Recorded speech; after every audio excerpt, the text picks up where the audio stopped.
Home prices in Washington are falling so fast in some neighborhoods that sellers are slashing six figures just to get a single offer. The can't-lose DC housing market is finally blinking. In this video, we'll break down why inventory is suddenly flooding the market, how federal layoffs and a messy economy are hammering demand, and whether this is the start of a full-blown crash or a painful reset that creates rare opportunities for buyers. Stay to the end, because the last part will show you who could quietly win big from this turmoil. Before we dive in, imagine this. You bought at the peak in 2023, and today homes around you are listing 10 to 15% lower. Would you hold, sell, or rent it out? Drop your honest answer in the comments. Hold, sell, or rent. Because your gut reaction says a lot about how real this crash feels on the ground. Not long ago, Washington homes were selling in days, with buyers waiving inspections like it was a sport. Today, those same neighborhoods are seeing listings sit, cut, and quietly relisted under new prices.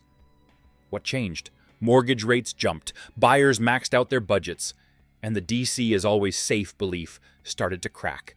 When payments jump by hundreds per month, even high earners pause. The lesson is simple. Never assume yesterday's comps still apply. Before you list or buy, rerun the math with today's rates. At first, a few extra listings felt like a relief after the chaos of 2021 and 2022. But now, in parts of the Washington metro, open houses compete with 3, 4, even 5 similar homes on the same weekend. That's no longer more choice. That's leverage shifting to buyers.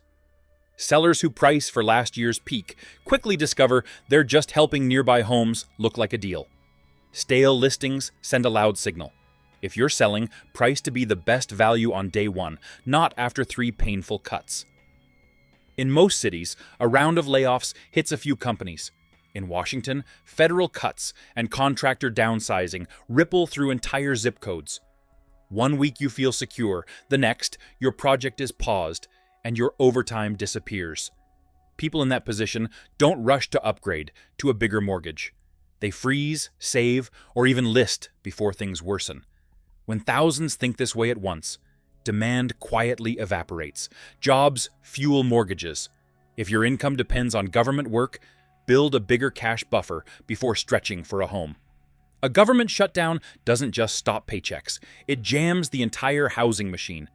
FHA and VA loans get delayed, closings slip, and nervous buyers suddenly ask, should we even be doing this right now? In a market already wobbling, those delays feel like someone slamming on the brakes. Sellers stuck in limbo still pay mortgages, taxes, and insurance while their plans are on hold. Uncertainty is toxic. If your purchase depends on federal-backed loans, negotiate longer timelines, and back up contingencies in your contract. Here's the paradox.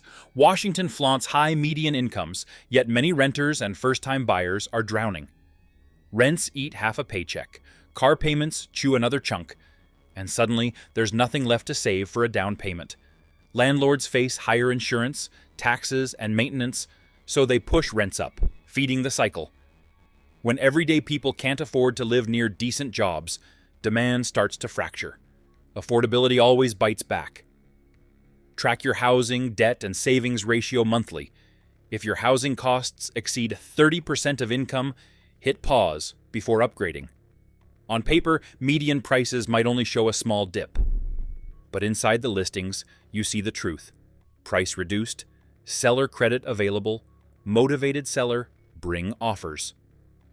Homes that would have sparked bidding wars in 2022 now need staging, incentives, and multiple cuts just to move. The crash rarely starts with a headline. It starts with tiny, desperate adjustments. First come the credits, then the comps fall. When shopping, look for properties with multiple reductions or long days on market. Those are your best negotiation targets. Scroll social media and you'll hear total collapse and buy now before it's too late in the same feed. Reality sits in the boring middle.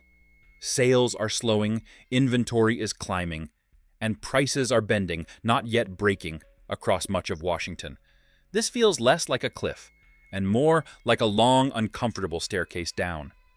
Areas with strong jobs and limited supply hold better. Overhyped, overbuilt pockets feel the pain first. Hype distorts everything. Ignore extreme headlines. Follow 3 metrics instead: inventory, price cuts, and days on market in your specific area. Not every block in Washington is equally exposed. Neighborhoods packed with federal workers and contractors are like a ring of risk wrapped around the city. When budgets tighten, those communities feel it first. One big agency shift can freeze upgrades, cancel moves, and add a wave of must-sell listings. Meanwhile, pockets driven by private sector jobs or universities stay more stable. Local economics trump national averages. Before buying, study what actually drives employment in that zip code, federal, private, or mixed, so you know how fragile demand really is. Return-to-office policies are quietly redrawing the Washington housing map. Some workers flee high-cost cores for cheaper suburbs, or even nearby cities, trading time on trains for lower monthly payments. Others, tired of brutal commutes, move closer in and pay more for convenience. Every corporate memo about 3 days in the office nudges families to rethink where they live. Commute rules become housing rules. When planning your next move, calculate total cost of living plus commute time, both in money and hours, before chasing a deal farther out. If this breakdown is helping you see past the headlines, hit that like button so more people in Washington realize what's actually happening in their backyard. And if you want ongoing, no-hype updates on this housing shift, tap subscribe and turn on notifications. I'll keep walking you through who's really at risk, where the opportunities are, and how to protect yourself as this market shakes out. Like and subscribe if you want data-driven breakdowns instead of clickbait panic. Here's the strange part. While middle-class buyers hesitate, the ultra-wealthy are still writing jaw-dropping checks. 8-figure properties in prime DC neighborhoods quietly trade hands, while $700,000 to $1.2 million homes linger. That split creates a distorted picture. Luxury sales make average prices look stronger than the lived reality for normal families. The top is insulated, the middle is squeezed. Different worlds, same city. When you look at price stats, filter out ultra-luxury. Focus on the price band you actually live in. Years of aggressive building are finally colliding with softer demand. New condo buildings and townhome communities that penciled out in boom times now compete with discounted resales and nervous sellers. Developers hate cutting sticker prices, so they quietly offer upgrades, closing cost help, or limited-time incentives instead. But the effect is the same: more effective supply pressuring values. Excess inventory always talks. If you're buying new construction, negotiate hard. Ask for credits, rate buy-downs, and extras, not just the advertised special. On the landlord side, the math is getting ugly.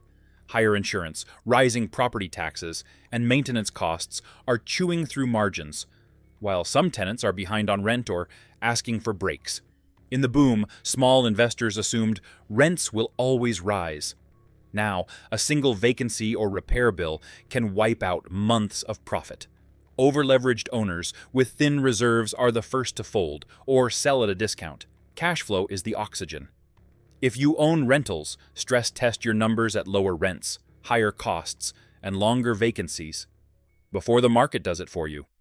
Amid the stress, you're seeing a wave of creativity. Some developers are exploring office-to-apartment conversions in underused buildings. Others are leaning into mixed-income projects or targeting spots near strong transit where demand stays resilient. Local policies on zoning, density, and incentives quietly decide which experiments survive. It's not just buy a house and wait. It's adapt or get left behind. Innovation reshapes value. Watch where zoning changes, transit upgrades, and incentives are headed. That's where long-term opportunity hides, even in a downturn. So, is this the worst moment to touch real estate, or the moment future buyers will envy? High rates and scary headlines push many people to the sidelines. which means less competition, more negotiable sellers, and room to breathe during inspections. But if your job is unstable or your budget is razor thin, waiting can be the smartest move you'll ever make. Timing is personal, not universal. Decide based on your job stability, time horizon, and cash reserves, not on what influencers or panicked headlines say.